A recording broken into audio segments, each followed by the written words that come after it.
Microphone check. Can I get a microphone check? Let me know in the chat if you can hear my voice. In the meantime, please learn the #1 rule in DeFi. Thanks, G.I. Joe. Thanks, Fate Master. Thank you, Steven. Appreciate it. Folks, learn the #1 rule in DeFi. This is the most important thing you will ever learn on my channel. We do crypto the right way, which means we use a Web3 wallet app to take full ownership and full custody of our crypto. I recommend the Rabby app. There is a link in the description below. So when you first get started in crypto, you get your Web3 wallet app, preferably Rabby. You're going to get a seed phrase. You're going to get a secret recovery phrase. Those are 12 words. That is your master key. It is your private master key to your entire wallet. The wallet is the seed phrase. The seed phrase is the wallet. So you have to keep that to yourself. You have to keep it a secret, as the name implies. I recommend that you keep your seed phrase as a hard copy. Write it down or stamp it into a piece of stainless steel, whatever. Keep it as a hard copy. Don't store it as a file, like, a file on your computer or a file on your phone, because if that device gets hacked and you lose your seed phrase, that's it. It's game over. You're going to lose all of your crypto. So keep it as a hard copy. It should go without saying. You never want to give that seed phrase to anybody, no matter what they say. They will try to trick you. Don't fall for the tricks. Don't give your seed phrase to anybody. Don't email it to anybody, not even to yourself. Never enter it anywhere online. So that's a very common scam. They'll try to get you to enter your seed phrase into a website. So don't fall for that. You don't need your seed phrase really ever again in the future. You write it down, you record it one time as a hard copy, lock it away pretty much forever. The one and only time you're going to need your seed phrase again in the future is if you got a new device, you got a new computer, you got a new phone. Congrats. You want to load that wallet, restore that wallet onto that new device. That's the one time. That's the one time that you'll need to bust out your seed phrase, restore that wallet on the new device, and then lock it back away. Hello, everybody. Thank you for joining me. I am streaming to you live from the beautiful mountains of Añasco, Puerto Rico. I live down here most of the year, just slightly more than half of the year. And I am experiencing some crappy weather today. I'm just looking out there. The windows are over there. And I use, what's it called? Elon Musk's SpaceX company. Starlink? Yeah, I think that's what it's called. I use Starlink for my internet access here. And sometimes the crappy weather will interrupt that. So I've got my phone over there. I've got it set up to do the old hotspot on 5G as a backup option. So be patient with me. If there are any interruptions, I will do my best to get reconnected. Hopefully, fingers crossed, we won't have any trouble. So thank you for joining me. Everybody, please like the video. I'm an educator. I don't provide any kind of advice. I'm a teacher of crypto and DeFi. And so while I can't give you any investment advice, I can give you the education that you need to make a well-informed decision. Whenever you're making your investment decisions, those are yours. Those are your decisions. Don't hold me responsible for your choices. You're the one at the end of the day that has to click the button. But do tune into the channel, subscribe to the channel, watch my live streams, ask questions. I promise you it is well worth your time and efforts to learn as much as you possibly can about Web3. It's not going away. It's only going to grow from here. So the way I do education on this channel is this right here. I do these live streams try to stream twice a week, Mondays at 6 p.m. Eastern and Wednesdays at somewhere between 4 to 6 p.m. Eastern time. This Wednesday, 2 days from now, is a travel day. I'm going back to the US, so I won't be streaming, obviously, on Wednesday. But I try to stream twice a week. It's a live stream, so it's an opportunity for you to ask questions in real time, and I do my best to answer those questions. So make sure to subscribe to the channel and also turn on notifications. Why? Because if we get enough live viewers, we only have 14, so that's not going to cut it right now. But share the stream with all of your friends and folks that you know as much as you can. Tell a friend to tell a friend, as Bartertown Ray would say.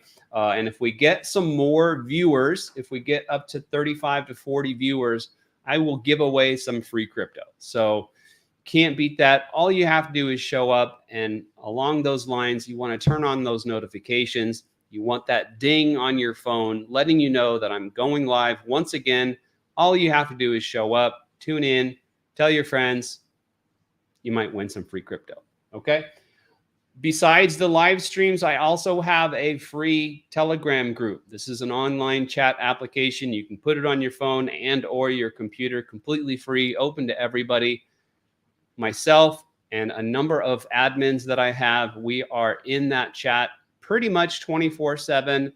And that is a great place for you to continue your learning journey. Maybe you're too shy to ask a question on the live stream here in real time. That's fine. Although I encourage you to ask your questions. Don't be shy. Don't be nervous. Don't think that any question is too dumb or too newbie. Please, that's why I'm here. That's why I do this. I don't do this. I'm not making any money off of this. I'm teaching all of this for free because I absolutely love it. So the Telegram group, you can see the URL at the bottom of your screen, t.me/team drip guide. That's an excellent place to ask questions, continue your learning journey. Just be wary of the direct messages, the private messages. As soon as you ask a question in a public chat like that, you are going to be bombarded with private messages, maybe even phone calls through Telegram. It's 100% scammers trying to trick you. So ask your questions and then look for the answers in the public chat. Do not look to DMs. Do not look to private messages for the answers. Those are 100% scammers. I will never DM anybody. I prefer to keep all the questions and answers in the public chat. That way more people can learn. Let's see. By the way, I'm not seeing. Thanks, Molian. Be careful. Be safe. Just literally less than 20 minutes before airtime, I got some news in the REAP DAO, the Forex private DAO, that Forex is back on the scene.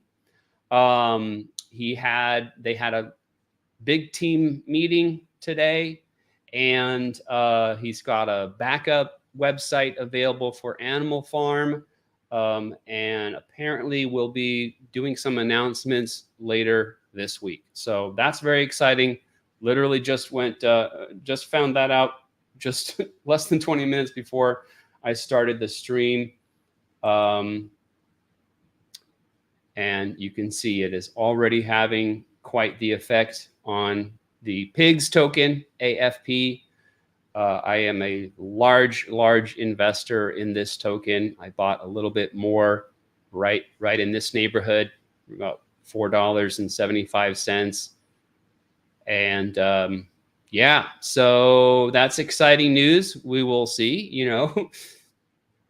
I won't, we don't have Black Cube Finance until we have Black Cube Finance. We haven't heard from Forex directly. He hasn't had a VC. It's just through his admin / project manager, Black Pluto, that we heard this in the DAO. So yeah, very, very good news. It's exciting. It's been a very long wait. It's been an insanely long wait. So, you know what they say, good things come to those who wait. And I have been doing, like my t-shirt suggests, Just hodl it. Yeah, that was I think that was on Friday night. The domain name expired, and then apparently Forex was in there just a little bit after the deadline. The site totally went down. Yeah, I don't know. I don't think he's, I wouldn't be, we don't know what happened. Okay. But my speculation and my suspicion is that he kind of got burnt out. This is a guy that's been working really long hours for a long, long time. I mean, more than 3 years, if you really think about it. I mean, he came out with Drip Network in April of 2021. So it's been just over 3 years since that. So I wouldn't be surprised if he just really needed a break. I couldn't fault him for it. And, a lot has already been built in terms of Black Cube Finance. A lot has already been tested. I'm sure there are still some things that need to be done, some different testing that needs to happen. But seems like we're going to have a little light at the end of the tunnel.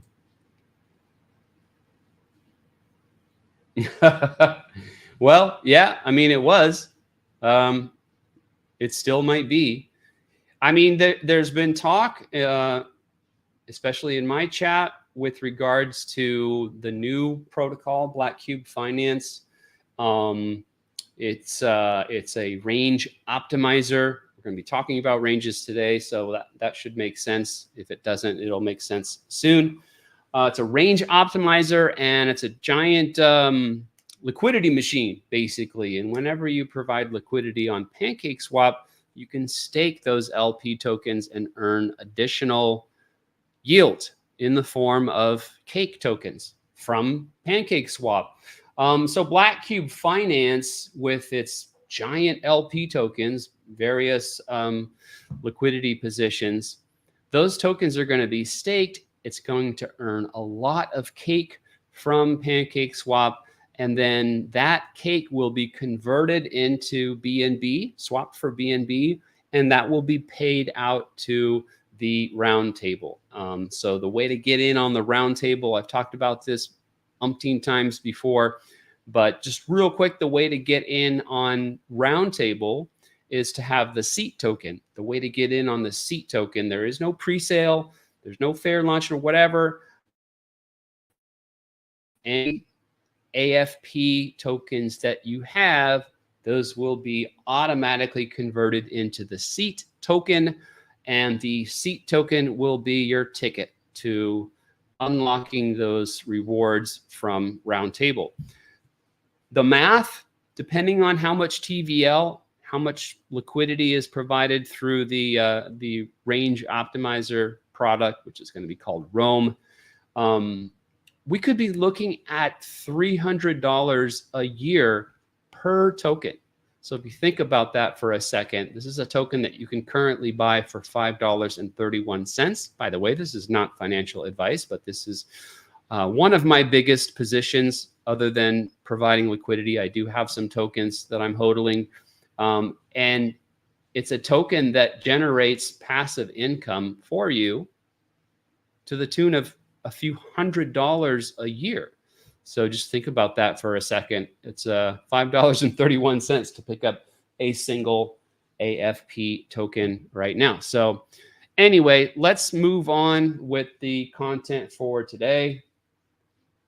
Yeah, not holding my breath, but at least we heard something today. It's a lot more than we've had in the last 6 or 7 months. Definitely a lot more than we've had in the last 3 months. We hadn't even heard from Forex on Telegram since February 15th. So, but yeah, we don't know until we know.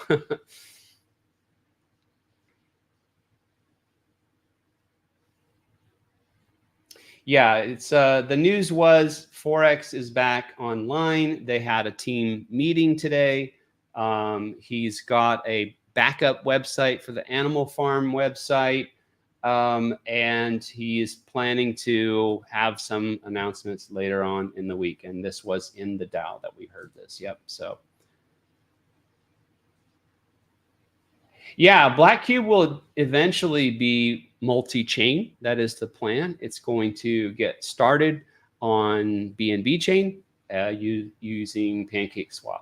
But for sure, there's plenty of opportunity in the world of concentrated liquidity. Talking about concentrated liquidity, first of all, the topic for today, I should say, is going to be quite advanced. And I encourage you to do your best to follow along, watch the stream, like and comment, all that good stuff. But if you want to go back after the stream and get that more beginner level tutorial on how to provide liquidity to a DEX, a decentralized exchange, I do have this tutorial video right here in the description. Concentrated liquidity beginner tutorial. It's about a 15-minute video that is going to teach you everything you need to know about providing liquidity to a decentralized exchange.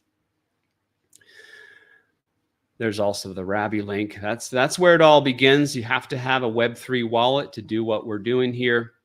And yeah, so where was I? We're going to look at a little analysis that I did just to kind of get ourselves familiar with the math. Liquidity pool. These decentralized exchanges use something called an AMM. That's an automated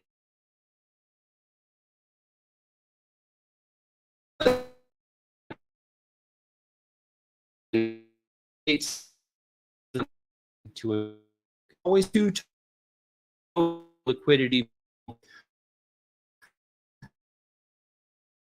on an AMM. Okay, how does the swapping actually work? Now, I've talked about this in previous videos, but it's been quite a while, and it applies pretty well to today's topic. Where's the zoom? I want to zoom in a little bit on this bad boy. That's a little bit better. Now, this example and this math, this is showing us what happens internally with a liquidity pool that has BNB and USDT. Okay, so BNB and USDT. Now it says, what if price dips, but it stays within your range? So the idea here is let's see what happens to our money when we provide liquidity to a liquidity pool. These days we're using V3, which means we get to designate the upper and lower prices for our range, and we're only providing liquidity within that range, right? But beyond all that, let's just look at what happens as a liquidity provider when people are doing swaps, okay? So the idea is you are filling orders with your capital. What does that mean? Somebody wants to swap BNB for USDT, okay? They want to sell BNB, right? They come to the PancakeSwap page, they connect their wallet, and they swap BNB for USDT. Literally what's happening is they are sending some BNB tokens to the AMM, and then the AMM, like I said, does some math and sends that trader some USDT back, okay?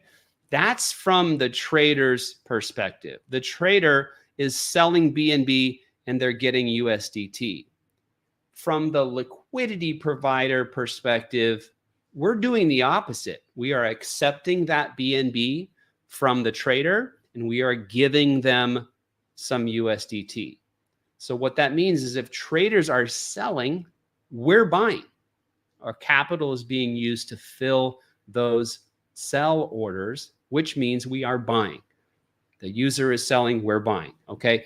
So this example shows you what happens to that capital that we have in the liquidity pool. So the example here is we put 10, we're wealthy. Okay, we have 12,000 bucks. We put 10 BNB tokens into the pool, and we put 6,000 USDT tokens into the pool. These are equal values. The price at that point is 600 USDT per BNB, which is why we have to provide the pool with 10 BNB tokens and 6,000 USDT tokens. So this is our starting point. Now here comes a trader and they want to sell their little chunk of BNB.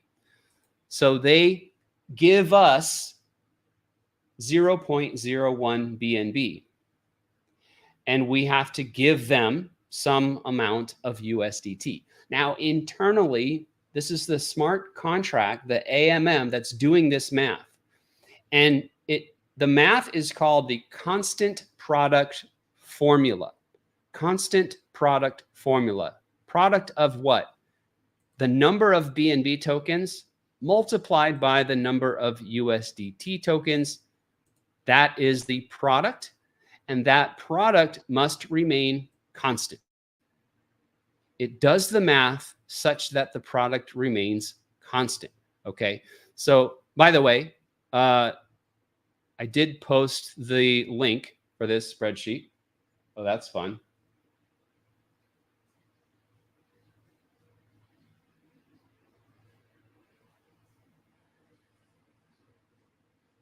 Okay, we're back. There's a little bit of a blackout. I'm not sure what exactly that was, but if you want to follow along on this spreadsheet, you can. Spreadsheet used in this video. It's posted in the description. I'm not going to share it with anybody. So if you click on that link, it'll take you to a protected version of the spreadsheet. All you have to do is go to File and make your own copy. You can do whatever you want to do with your own copy. You can't do anything with my copy. So the AMM keeps the product constant. Whatever swaps come in, it's going to do the math to keep that product constant. So literally what I did in the spreadsheet is quite simple. Here the trader gave us 0.01 BNB, so I simply added that to the previous amount of BNB. And then to figure out how many USDT tokens I would need to give them, I just divided the product, the previous product, by the new number of BNB tokens. Simple, right? So then the math works out the same. The number of BNB tokens now in the pool times the number of USDT tokens now in the pool after the swap is still that 60,000. Okay. And then that's how I figured out how many USDT tokens we would have to give that trader as liquidity providers. You just do the subtraction. Okay. So as this goes along, a trader puts 0.01 BNB into the pool, and we give them 5.99401 USDT tokens.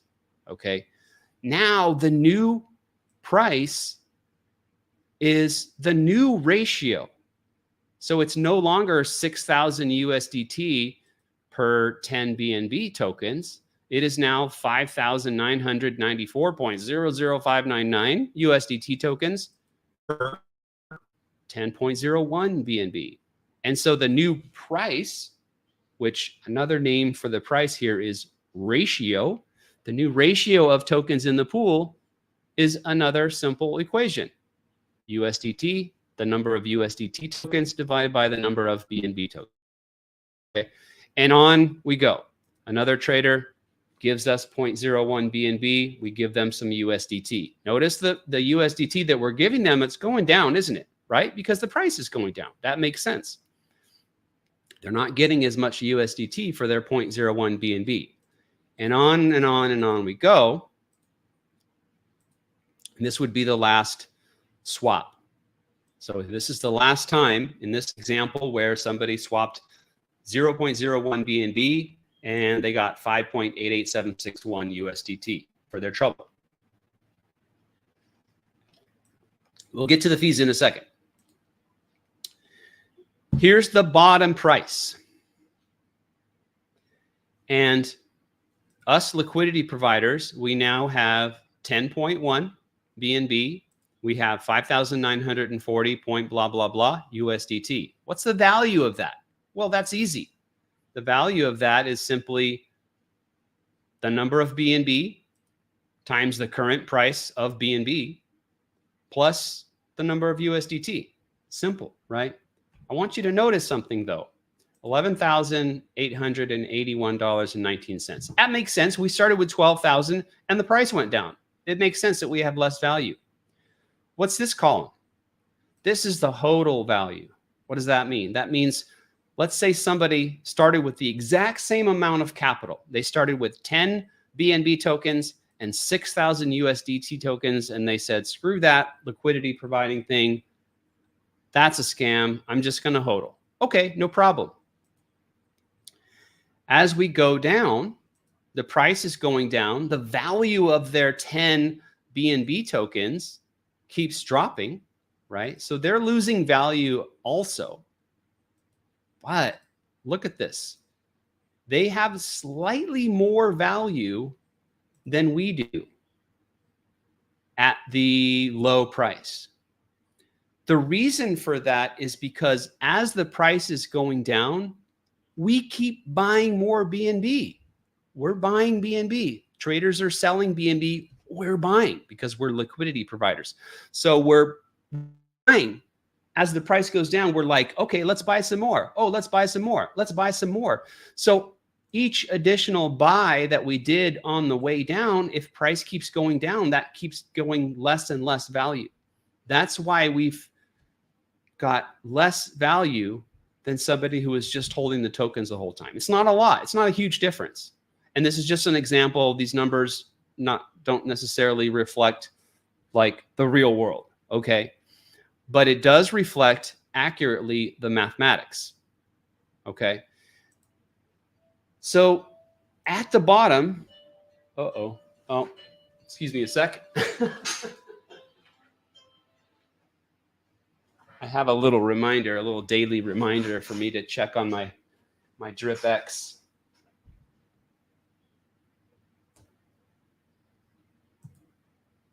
Hey there, Joseph. Welcome to the stream. Make sure to subscribe, like the video, turn on notifications. I do a giveaway if we get enough live viewers, which right now we only have 18. Welcome. Glad you're here. This lesser value, this is what's called impermanent loss.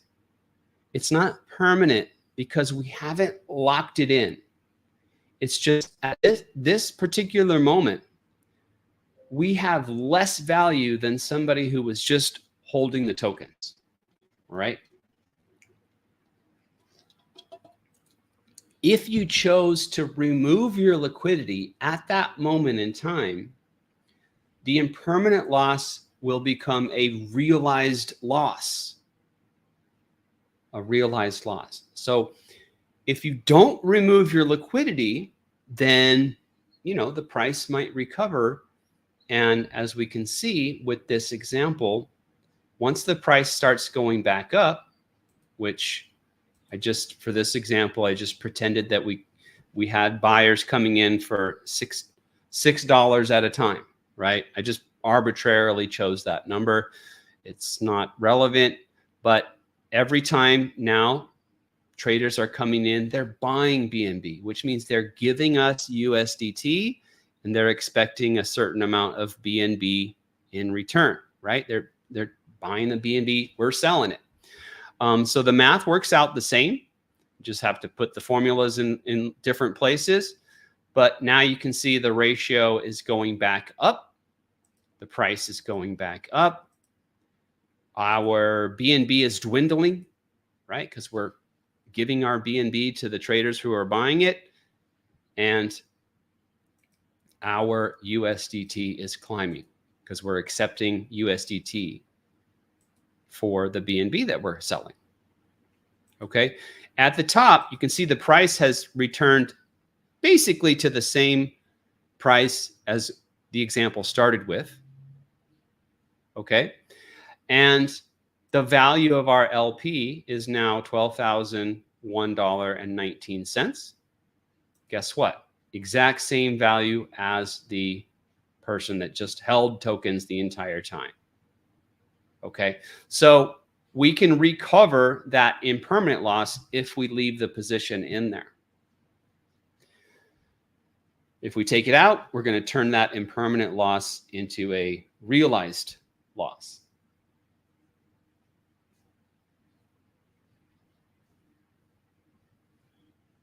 Animal Farm question.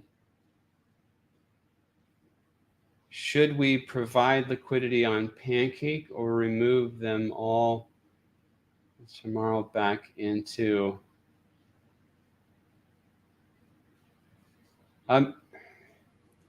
Well, so first of all, I'm not really clear on what you're asking. And secondly, I can't provide any kind of advice. Generally, questions that begin with the word should I, or should we, I'm not going to be able to provide an answer to that. I can tell you what I'm doing. I am not using, I think you're asking about the Animal Farm tokens, the pigs and the dogs, the AFP and the AFD. What I am doing with my Animal Farm tokens is strictly hodling. I don't have them staked in the pig pen. I don't have them staked in the dog pound. I'm not providing AFP BUSD liquidity. This is a V2 token, by the way, not a V3. I am strictly hodling the tokens. I believe that the value of these AFP tokens, like I said, these are eventually, hopefully, if Black Cube Finance indeed launches, these AFP tokens are going to become seat tokens. And the seat tokens, I believe, are going to be paying me a couple $100 a year in passive income. So in my opinion, not financial advice, not investment advice, even at $6.70, these tokens are extremely undervalued as we speak, going higher. Some big, that was a big buy that just came in. That was a big buy. That was $48,741 buy right there. In pieces. 15,597, 4,600, 4,600, 2,500, 1,500, 1,600, 10,000. Yeah, the buys are coming in. And so I'm just hodling these tokens. I think they are severely undervalued. I'm in this game for passive income. So, you know, I plan to hold my AFP until they become seats, and then hold my seats just to collect the passive income from Roundtable.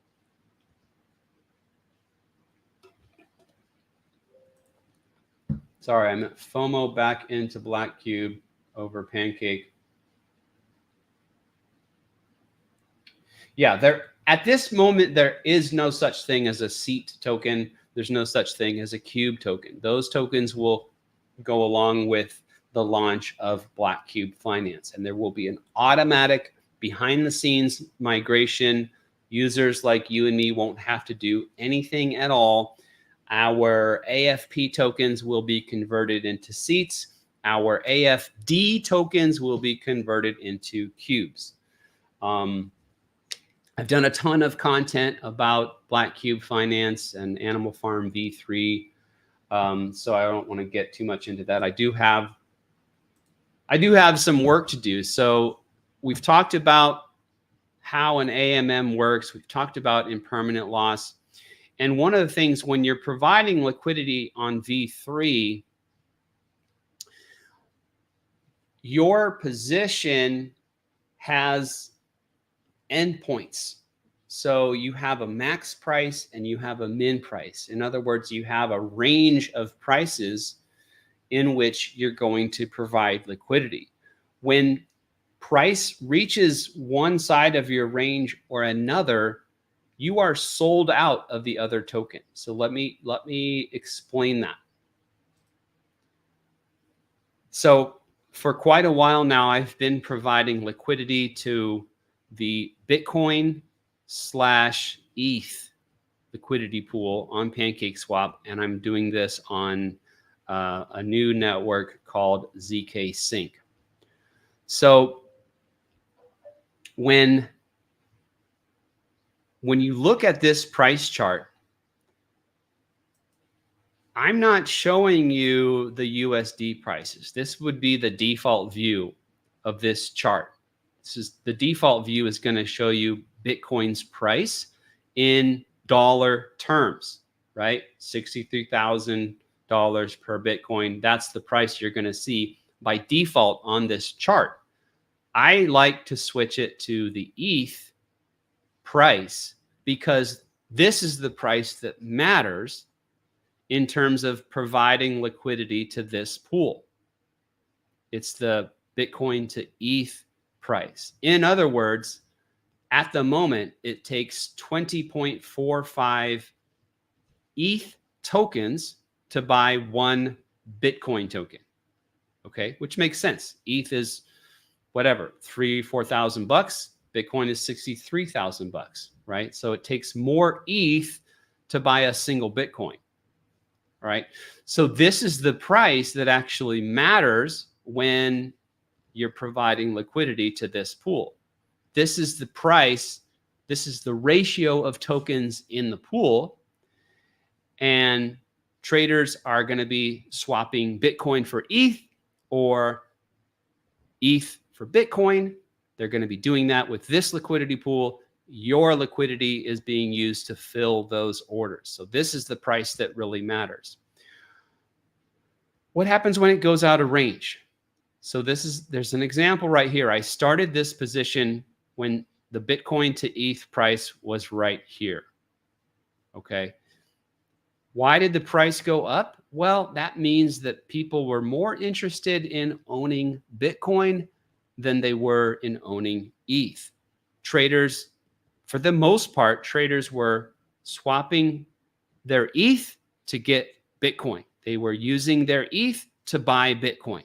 All right. And so this Bitcoin price was going up relative to ETH. It doesn't mean a dang thing in terms of the US dollar value. It doesn't matter what the USD prices were doing during this time frame. What was happening and what's being displayed on this chart is people felt more favorable towards Bitcoin than they did ETH. They were swapping their ETH to get more Bitcoin. Therefore, the Bitcoin price in terms of ETH was going up. So traders are buying Bitcoin. Guess what my liquidity position is doing? It is selling Bitcoin. By the time price gets to the top of my range, I'm sold out. I don't have any more Bitcoin to sell. I've already sold it all to the traders as the price was coming up. Once price reaches here, I am sold out. I've got no more inventory in terms of Bitcoin. What do I have at that point? It's all ETH. All I have is ETH right there. That's it, right? And if price keeps going, I'm going to continue to have only ETH. Nothing else is going to happen. No swap fees for me. By the way, I forgot to cover that on this example. You do get swap fees as a liquidity provider. Sometimes it'll make up for the difference. If you're having some impermanent loss, maybe you've collected enough in fees to make up for that. In this example, this is a 0.25% fee tier. And as people are swapping, throwing their BNB into the pool, we're taking a little bit of a fee. And I just kept track of the cumulative value of that. It was 15 cents at this point. And so that doesn't make up for the difference here. Here's another story. The hodler has $12,001.19. We have $12,001.19 in our LP. Plus, we have 30 cents in fees that we've collected Again, this is a rudimentary example, but that shows you how the fees can make up for it and give you actually slightly more value at the end of it compared to somebody who just hodled the tokens.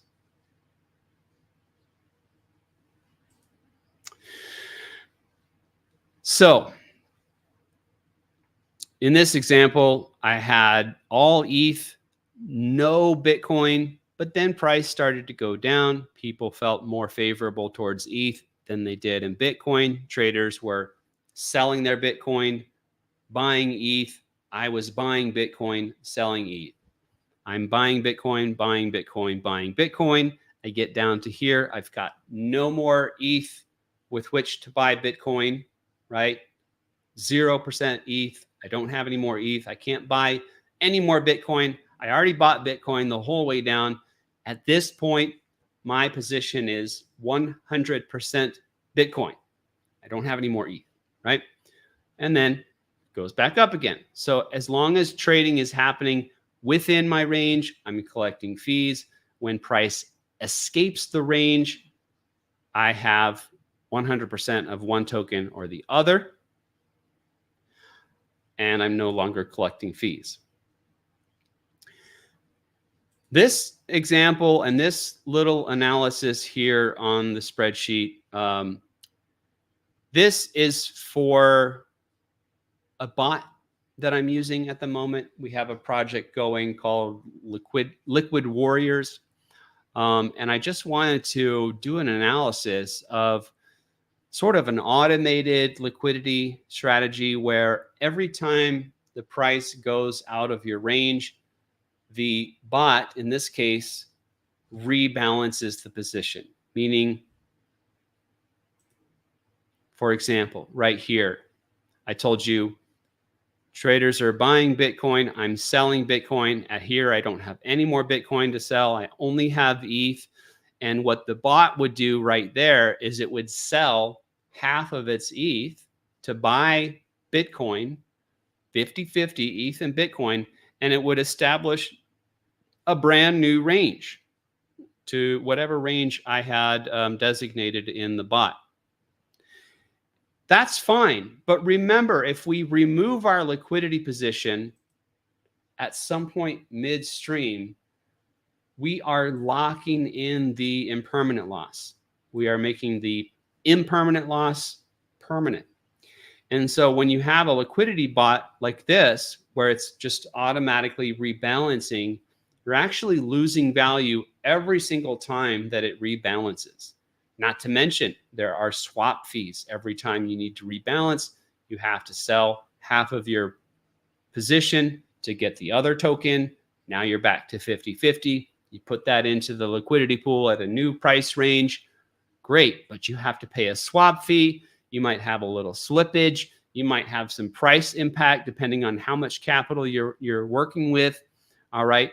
Plus, again, you're locking in that impermanent loss. So it's just something to think about. Sort of one of the costs just to do business when you're providing liquidity.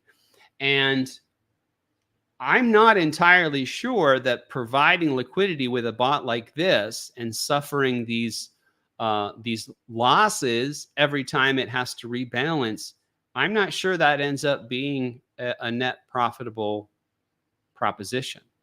All right, so I'm in the process of actually studying that with these Liquid Warrior bots, and I'll have some more content in the future on that. What I wanted to do today is give you guys and implement sort of an advanced strategy on providing liquidity in this particular pool. Now, I like this pool because every time I earn fees, what am I earning? I'm either earning Bitcoin or ETH. Love those two tokens. I think those two tokens are going up over time. As a long-term investor, I'm happy to collect those swap fees as a liquidity provider. And if the USD price of those tokens goes down, I'm not worried about it. I have a long-term mindset. I believe that in the future, whether it's months from now or years from now, I believe those tokens will have a much larger USD value. So I don't really care about the USD prices. So that's one of the reasons why I like providing liquidity on a pool like this, where I don't really care if the price goes up and down.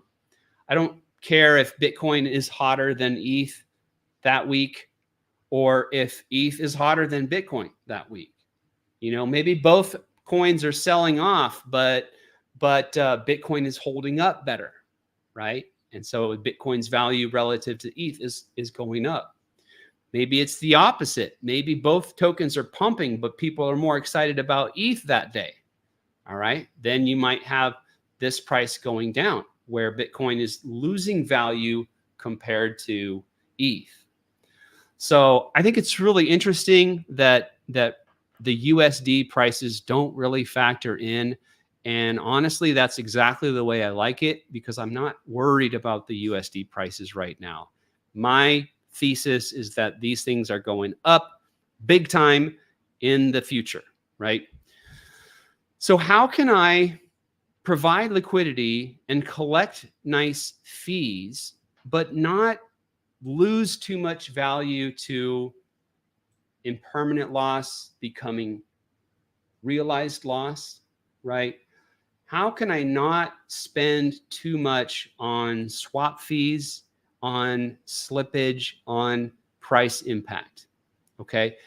Also, if I think that both of these tokens are going to go up by roughly the same amount, that means even though we're going to have price swings on this chart where Bitcoin is hotter than ETH, or ETH is hotter than Bitcoin for that day or that week, on balance, these things are going to go pretty much in lockstep. They're both going to go up by roughly the same percentage. They're both going to have pullbacks by roughly the same percentage. So over time, my thesis is that this price chart will actually be fairly flat. Okay. That gives us an opportunity. If we think that this price over a long period of time is going to be more or less flat. By the way, 2 weeks is not a long period of time. I'm talking about months and years. If our thesis is that this price is going to be more or less flat, that means that we can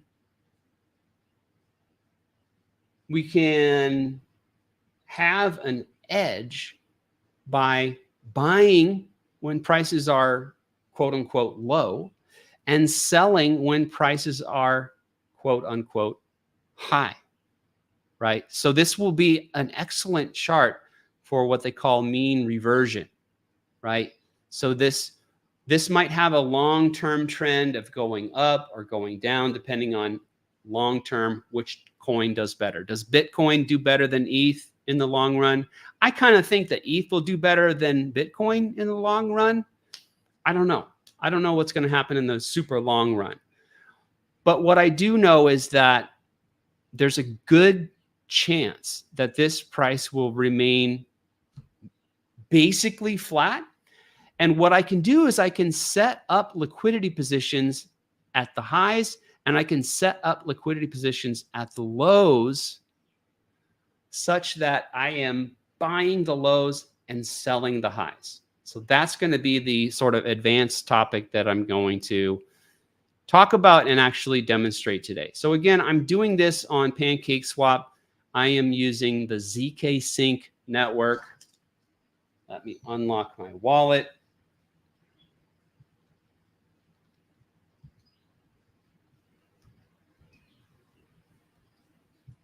I think I've already pulled my liquidity position.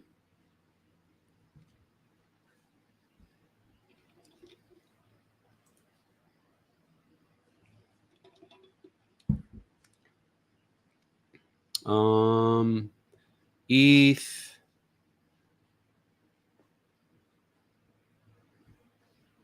Let's see what we have. Yeah, I don't have any wrapped Bitcoin at the moment, which makes sense, right? Because the last time that I pulled my liquidity position was here. And I actually kind of believed that Bitcoin would go back down. There was kind of a trend here where Bitcoin was going down compared to ETH. So I actually sold all of my Bitcoin and have 100% ETH in my wallet. So, all right. So we're going to start with ETH. And the first thing I want to do is I want to create a new position. I think the current price will be fine as, as like a midpoint. So I'm thinking about having a range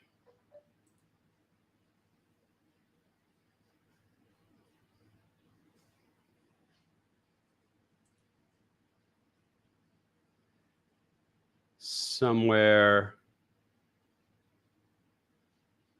like that. Okay, so price is more or less right now, it's more or less in the middle of that range. And it doesn't have to be perfect. So the first thing I'm going to do is I'm going to take like $500 worth of my ETH and I'm going to swap it for Bitcoin.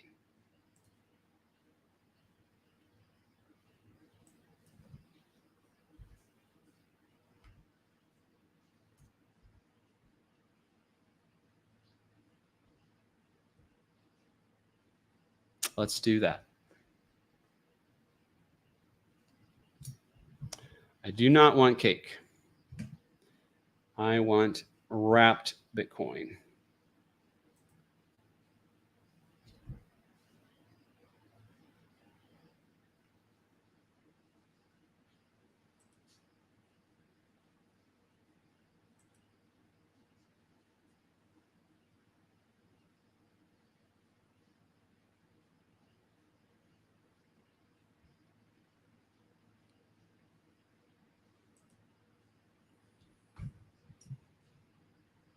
Hopefully one of these days soon, ZK Sync will finally launch their token and I'll get a nice chunky airdrop. It might never happen, but that's one of the reasons why I'm providing liquidity here on ZK Sync. Just hoping that I might get an airdrop. Okay, so all right, so that went through. Now we're going to provide our main liquidity position. This is going to be the big wide liquidity position. Okay. And what I'm going to do after that, well, let me do one step at a time here. So let's start out by providing this position here. Our range is going to be somewhere in the neighborhood of 21.11 and 19.68. 21.11, 19.68. So let's take a new position.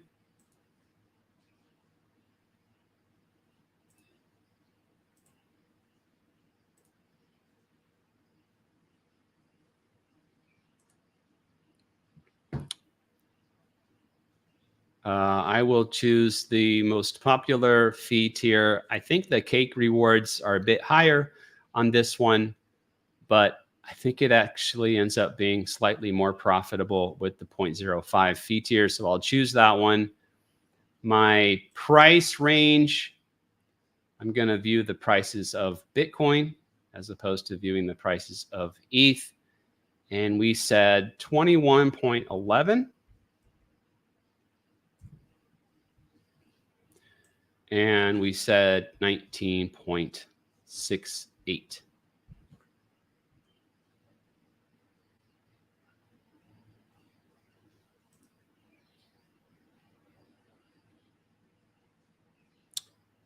Yeah, I'll go with 19.665. That looks good. And I want to throw all of this Bitcoin in there.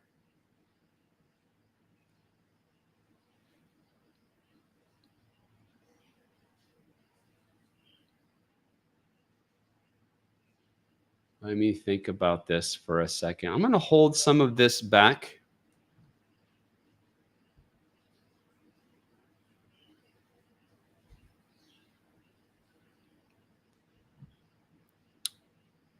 That way I have some leftover capital. The leftover capital, I'm going to create those one-sided liquidity positions at the bottom and at the top. So let's go for it.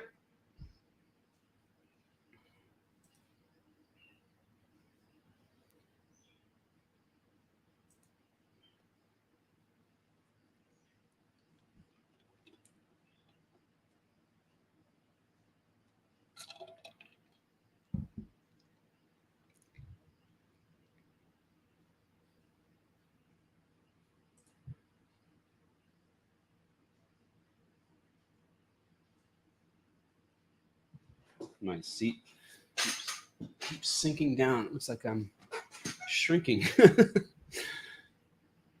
Oh, let me confirm on the ledger.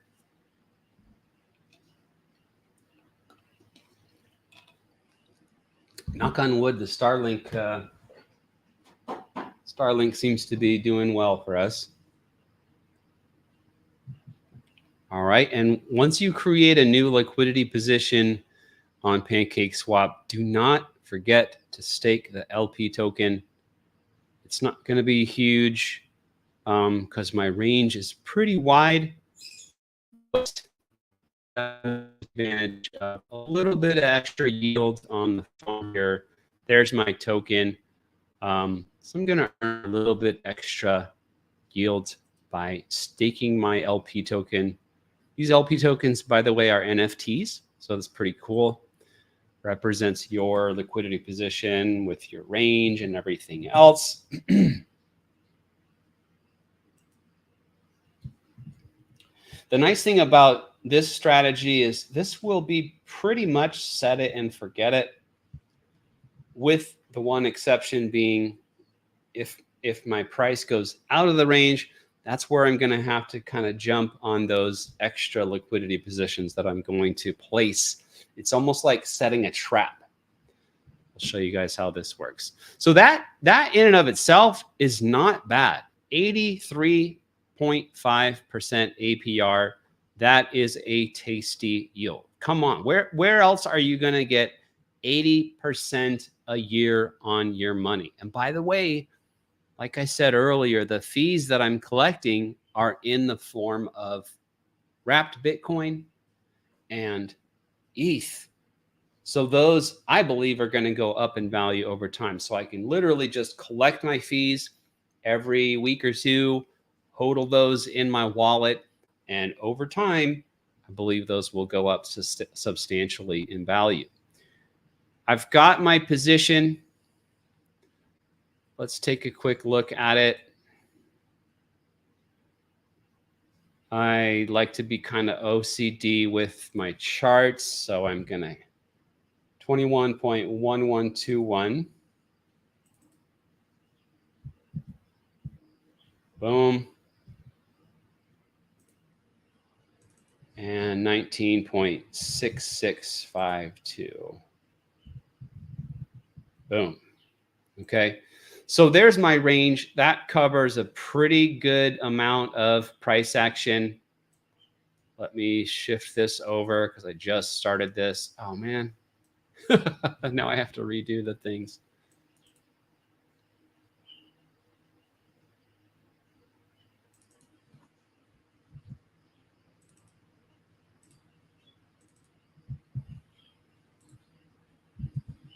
Perfect. Can I lock that? Yes, let's lock that. So zooming out, that's going to cover a lot of price action. You know, Bitcoin goes on a run and it's hotter than ETH. This will go up. If ETH goes on a run and it's hotter than Bitcoin, this price will go down. But I'm probably going to capture a lot of price action with that range. I'm going to be collecting fees. I'm going to be in range. I'm not having to rebalance, right? So I'm not having to convert that impermanent loss into a permanent loss. in either direction. Now what I want to do, again, my thesis is that this price is going to revert to the mean. Yeah, Bitcoin might be hotter than ETH for a little while. ETH might be hotter than Bitcoin for a little while, but they're probably going to balance out. And they're both going up in USD terms, in my view. But it's not necessarily like it's going to be a chronic situation where Bitcoin just outperforms ETH forever and ever, right? And it's probably not going to be a chronic situation where ETH outperforms Bitcoin forever and ever, right?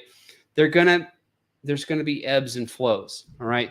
So I think I'm safe, and I think I have a bit of an edge if I set up a small position down here to buy Bitcoin if the price goes low, and I set up another position here to sell Bitcoin if the price goes high. Now, how does that work? How do it work? If price goes up, Bitcoin is being bought, ETH is being sold. My liquidity position is selling Bitcoin. Selling, selling, selling, selling. Right here, when the price is above my range, all I have is ETH, right? So if price is above your range, all you have is ETH. So if I put a range down here, it needs to be all ETH, right? I need to put a bag of ETH down here with whatever range. And if price drops down, right, there's a bunch of ETH here waiting. This is a trap that I'm setting. So this bag of ETH down here, if price happens to come down here, this will buy Bitcoin. It'll use the ETH in the liquidity position to buy Bitcoin. On the other side, up here, I would need to have a bag of Bitcoin. If I have a bunch of Bitcoin sitting up here, right? Bitcoin traders are buying, buying, buying, buying, buying. They keep buying. I'm selling. I start to sell that Bitcoin to them. If price keeps on going, I will be sold out of Bitcoin. What will I have? I'll have ETH. Okay. So I've used this one-sided liquidity position to sell Bitcoin at the highs or buy Bitcoin at the lows. You get it?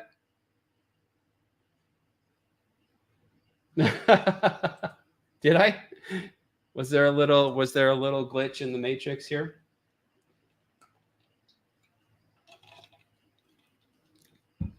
Okay, so I need a little bag of Bitcoin for this position and a little bag of ETH for this position. Let's do this one first because I still have a little bit of Bitcoin in my wallet. So let's go back here. I did remember to stake my LP token, so that one is now farming. Let's create a brand new position.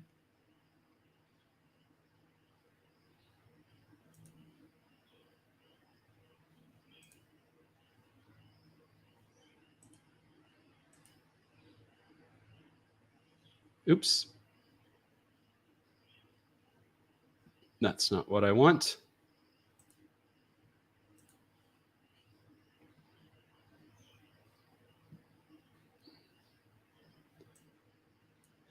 Now let's have this position start to take over once prices have escaped my main range. So my main range, the max price, if I remember correctly, was 21.11.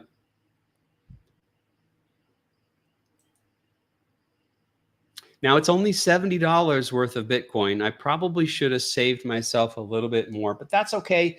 This is just for the extreme situation where Bitcoin becomes, let's say overbought, right? If Bitcoin is overbought, if Bitcoin price is high relative to ETH, let's go ahead and use this position to sell this little extra bag of Bitcoin at the top, right? And I do not want it to go, I don't want it to have to go too much higher. So I'm going to create the smallest range that I possibly can. My max price has to be higher than my min price, obviously, but I don't want this range to be wider than it has to be. I want it to be this little tiny range that's going to very quickly just sell this little extra bag of Bitcoin for ETH when the prices are high.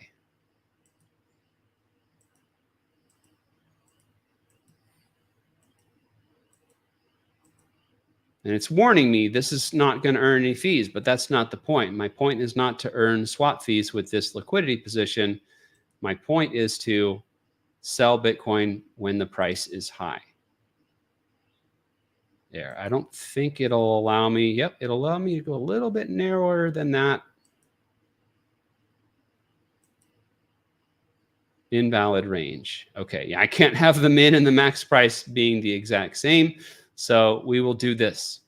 This is what they call a tick. So this is a 1 tick wide range up there at the top. I'm going to throw all of my Bitcoin, all of my leftover Bitcoin tokens into there. I just need to unlock my ledger again. And let's add it. There's really no need to stake the LP token on this. It's way out of range. And when it, if and when it does go into range, it's going to be for the blink of an eye.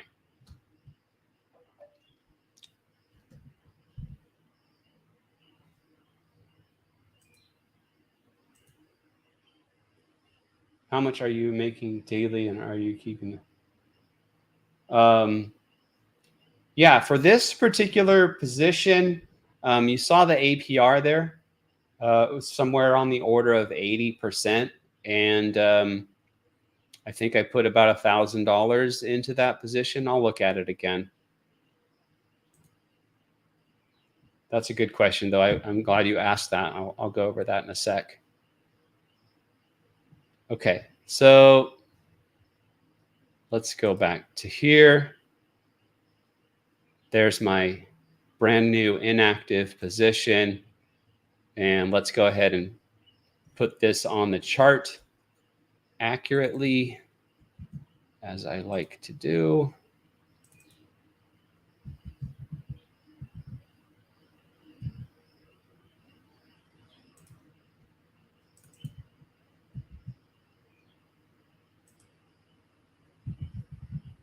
Beautiful. So we have this little sliver.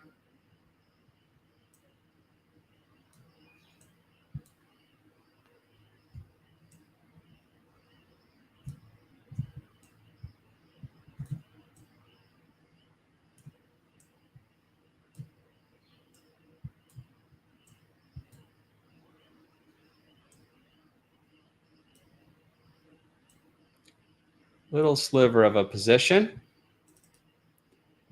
And if Bitcoin gets overbought and goes up through this box, all of my Bitcoin in that position will be converted into ETH. And as long as I pull that position out while price is still above the range, it'll be all ETH.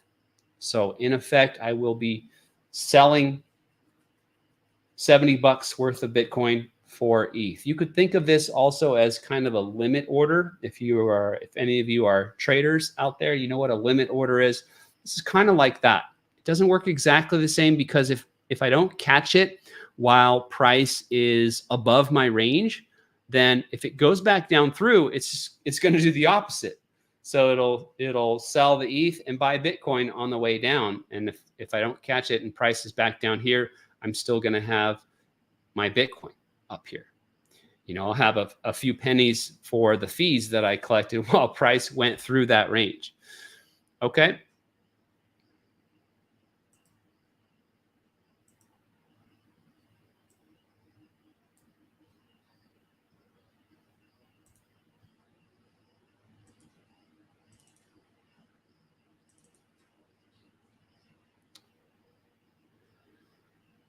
So this position will be similar. This is going to be, this one was all Bitcoin, so it could sell the Bitcoin when prices are high. This one's going to be all ETH, so it can buy Bitcoin when prices are low. So let's do that.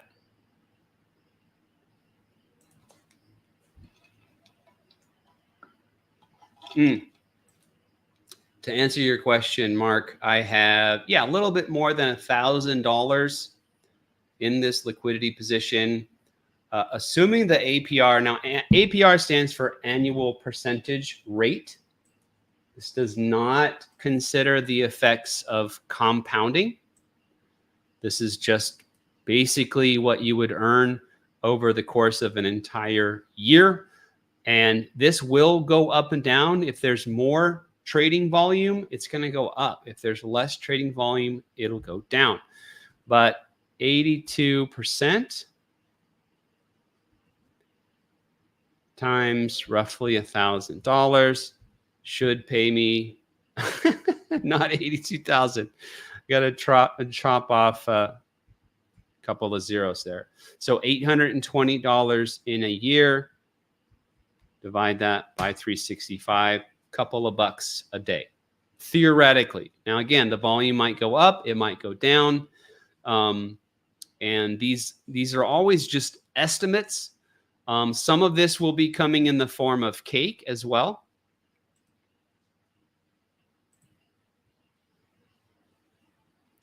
If I look at it on the farm,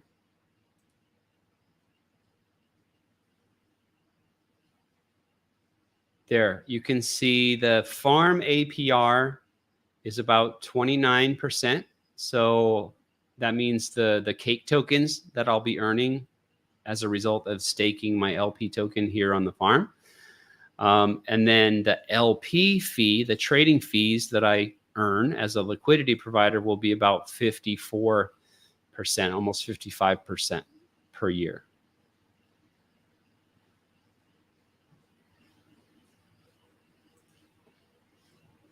Yeah, I can go through the math on that real quick. So, man, that's going fast. The token supply, if we look at this on BSC scan,